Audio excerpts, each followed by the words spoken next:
جناب اسپیکر، ہم اس طرف سے اس طرف آئے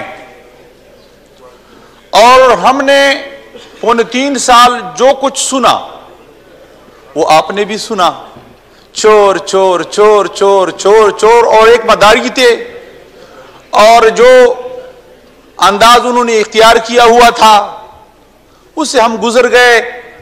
میرے خیال میں وہ تاریخ کا حصہ بن چکا ہے۔ بقیہ 1 سال ہے، جتنا ٹائم ہے، جتنے مہینے ہیں، اگر ہم بھی ان کی تقلید میں کسی کو چور چور کہہ دیں اس سے کچھ فائدہ نہیں ہوگا۔ ہمیں کچھ کرنا چاہیے، اس کے طریقے پر ہم نے نہیں چلنا چاہیے۔ ہم یقیناً مسائل سے دوچار ہیں، بہت پریشان ہیں۔ میں اصل بات پہ آ رہا ہوں۔ حضرت، ہمارا اصل مسئلہ کیا ہے؟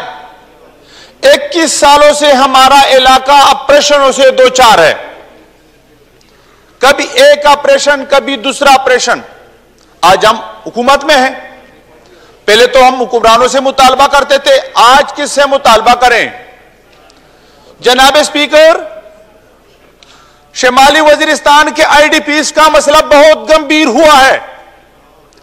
پہلے ہمیں یہ جھوٹ کہتے تھے کہ آئی ڈی پیز کے مسائل ہم نے حل کر دیے، واپس کر دیے، جھوٹ۔ آج بھی بنو میں بقا خیل کیمپ مہاجر سے بڑا پڑا ہے۔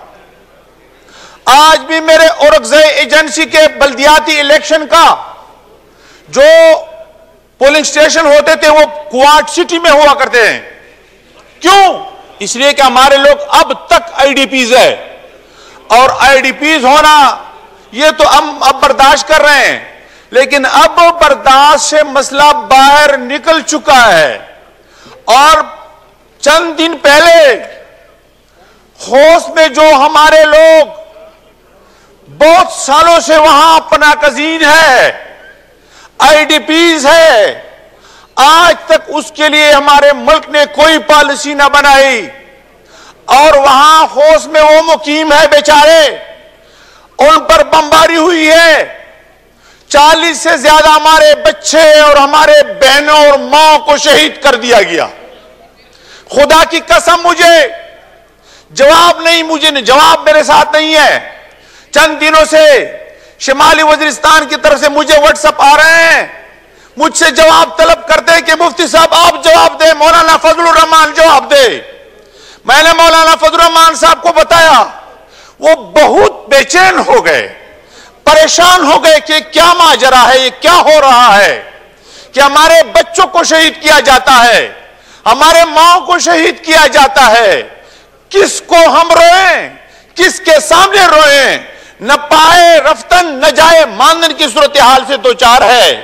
جناب اسپیکر، ہم بہت پریشان ہیں، ایک کرب و علم کی زندگی گزار رہے ہیں۔ کل میرا ایک کارکن باجوڑ میں شہید کیا، ایک اورکزئی میں شہید کیا گیا، پرسوں مفتی شفیع اللہ کو باجوڑ میں شہید کیا گیا۔ اس سال میں ہمارے 5، 6 اور چند سالوں میں ہمارے 14 سے 15 علماء صرف باجوڑ میں شہید کیے گئے۔ کسی نے اس کے بارے میں نہ پوچھا، یہاں تک کہ ان کے بچے رو رہے ہیں، اور آج ان کا کوئی جو ہے نگران نہیں اس گھر کا۔ گھر کو بگاڑ کر دیا، گھر کو تباہ کر دیا۔ ہمارا فاٹا اب پرانے صورتحال سے دوچار ہے۔ میرے اپنے خلقے میں بہت سے ایسے علاقے کہ میں وہاں نہیں جا سکتا۔ جناب اسپیکر، مولانا جمال الدین صاحب میرے ساتھ ہے، ان کے بعض علاقے ایسے کہ وہ بیچارے وہاں نہیں جا سکتے۔ یہ محسن داوڑ صاحب کے علاقے میں بعض ایسے علاقے کہ وہ نہیں جا سکتے۔ یہ کرم ایجنسی، اورکزئی ایجنسی، خیبر ایجنسی میں بہت سے علاقے اب بھی نو گو ایریاز ہے، اور ان کے لوگ آئی ڈی پیز ہے۔ اس کے لیے حل نکالے اور سر جوڑ کر بیٹھے۔ اور میں تو یقین جانے محسوس کرتا ہوں، میری ضمیر مزید اجازت نہیں دیتی کہ میں اسی ایوان میں بیٹھ جاؤں۔ مجھے اپنی ضمیر یقیناً ملامت کرتا ہے کہ اس ایوان میں بیٹھنے سے ہمیں کیا فائدہ، کہ ہمارے لوگ خون کی ندیوں میں بہ رہے ہیں، خون میں لت پت ہیں، اور یہاں کوئی ٹس سے مس نہیں ہو رہا۔ تو اس حوالے سے جناب اسپیکر آپ چونکہ ایک جاندار اسپیکر ہے, مجھے توقع ہے آپ سے کہ آپ خود اس حوالے سے ایک قدم اٹھائے. پچھلی حکومت نے بھی فاٹا کے حوالے سے ایک کمیٹی بنائی تھی لیکن انہوں نے کچھ نہیں کیا. آپ جس علاقے کو یہاں ان کو مرج ایریا کہتے ہیں, میرے دل سے آپ پوچھے کہ اس کو مرج ایریا کہنا چاہیے؟ وہ مرج ایریا ہے, اس کو ذبح کر دیا گیا ہے, اس کو کچھ نہیں دیا گیا. آپ بھی ان کو اسی طرح اسی حال پر چھوڑیں گے؟ کیا 3% وارڈ میں ان کو حصہ ملا ہے؟ ان علاقے کی محرومیت دور کر دی گئی ہے؟ ان کے ساتھ سرتاج عزیز صاحب جو کمیٹی کے سربراہ تھے, انہوں نے جو سفارشات کی تھی کہ ہاں ہم یونیورسٹیاں بنائیں گے, سڑکوں کا جال بچھائیں گے اور یہ کریں گے وہ کریں گے, تعلیمی لحاظ ٹھیک کریں گے, صحت کا نظام ٹھیک کریں گے, وہاں جو پرانا ADP تھا وہ بھی نہیں دیتے. اور وہاں جو حکومت بیٹی ہے, میرا ایک مطالبہ ہے آپ سے اور اس اپنی حکومت سے مطالبہ ہے کہ صوبائی حکومت کو 1 روپے فاٹا کے لیے نہ دے. وہ چھوڑ ہے سپن چیک کے نام سے جو وزیر اعلیٰ بیٹا ہے, وہ سب کچھ کھاتا ہے, ہڑپ کرتا ہے, ہمارے اسکیموں کو فروخت کرتا ہے. خیبر پختونخوا کا جو وزیر اعلیٰ ہے وہ وزیر اعلیٰ نہیں, ایک ڈاکو کے حیثیت سے وہ آپ بیٹھے ہیں اور ہمارے فاٹا کے تمام حقوق پر انہوں نے ڈاکہ ڈالا ہوا ہے. وہ وہاں جو لوگ فیل ہو چکے ہیں اس کو فنڈ دیتے ہیں اور پھر اس کے لیے فروخت کرتے ہیں. سنید یہ ہے, یہ ویڈیوز موجود ہے کہ ان کے بھائی کاروبار کرتا ہے, ان کا بھائی کاروبار کرتا ہے. اور پھر یہ بات مشہور ہوئی ہے وہاں کہ اگر ہم وہاں PTI والے سے پوچھتے ہیں کہ محمود خان صاحب وزیر اعلیٰ کے بھائی جو کاروباری ہے اور فاٹا کی اسکیموں پر یہ سودا بازی کر رہے ہیں, منڈی انہوں نے قائم کی ہے, تو وہ کہتے ہیں ایسا نہ بولو, وہ کہتے ہیں ایسا نہ بولو. وہ PTI والے یہی کہتے ہیں. کیوں؟ وہ کہتے ہیں ہمارے پرسنوں میں کہ وہ لالا پہ خپا کی گی. جی لالا پہ خپا کی گی, کیا مانا؟ یعنی چھوٹے بھائی پر بڑا بھائی ناراض ہو رہا ہے, وزیر اعلیٰ صاحب ناراض ہو رہا ہے, لالا پہ خپا کی گی.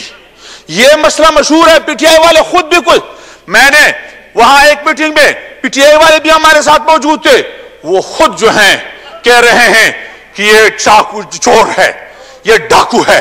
تو ہمارے خیبر پختونخوا کے اور فاٹا کے علاقے کے لیے مرکز جو پیسے دیتے ہیں آئندہ 1 روپیہ نہیں دیا جائے, اور جو دیے ہیں پہلے ان کے حساب کتاب کے لیے ایک کمیشن بنایا جائے, ان کی تحقیقات کیا جائے کہ فاٹا میں آپ نے کتنے پیسے لگائے ہیں اور کس کے ذریعے لگائے ہیں.